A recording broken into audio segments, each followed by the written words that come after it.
good morning. Today I'm going to read this book called Why Can't I Play? It's a story about making friends, written by Elizabeth Hawkins, illustrated by Bill Bolton. Look, Tihani, the summer holidays had come and every day Thomas went to play in the sandpit in the park. Grandpa took him and he met his friends. They made tunnels for their cars and built castles for the soldiers. They drew strange shapes and pictures with their fingers in the sand. One day, when Thomas and his friends played in the sandpit, a new girl came. She stood close by them, much too close for such a large sandpit. Down she sat, blocking the entrance to their tunnel. "Get out of the way," said Thomas. "It's not your sandpit," said the girl. "I can do what I want." "But we are playing here," said Thomas. "Go away, play somewhere else." "I don't want to. I'm staying right here," said the girl. "I have lots of sand at home, enough for a desert, and it's so hot it frazzles up boys like you."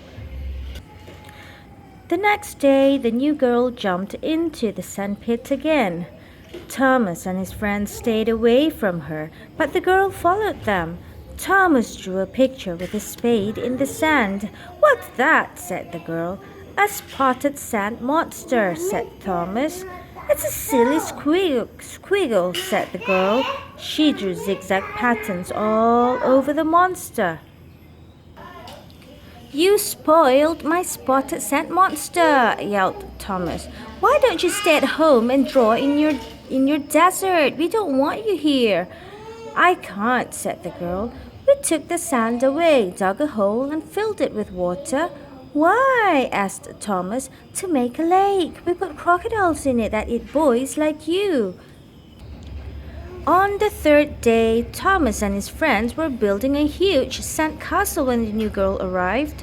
She skipped around and round until the towers crumbled. "You should have packed the sand down harder in your bucket," said the new girl. "You spoiled our castle," said Thomas angrily. "Go away and feed your crocodiles." "Those towers were tiny," said the girl.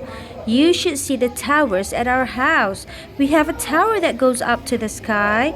If boys like you don't get frazzled in the desert and don't get eaten by crocodiles, we can lock you up in the tallest tower."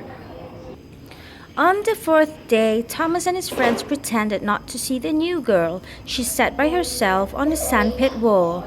The new girl's mother came over. "It's Becca's birthday," she said. Would you all like to come for tea?" She gave an invitation each to Thomas and his friends. "I don't want to go to the party," said Thomas, who was frightened of crocodiles. "I get sunburned in deserts," said the girl with red hair.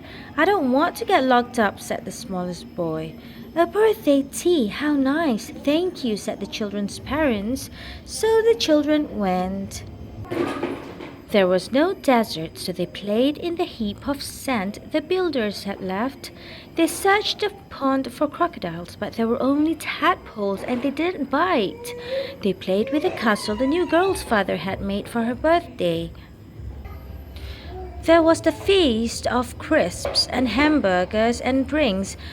There were cupcakes and crunchy biscuits and ice cream, and there was the stickiest finger-licking chocolate cake that Thomas and his friends had ever tasted. Becca blew out the birthday candles. "Wish!" said the children.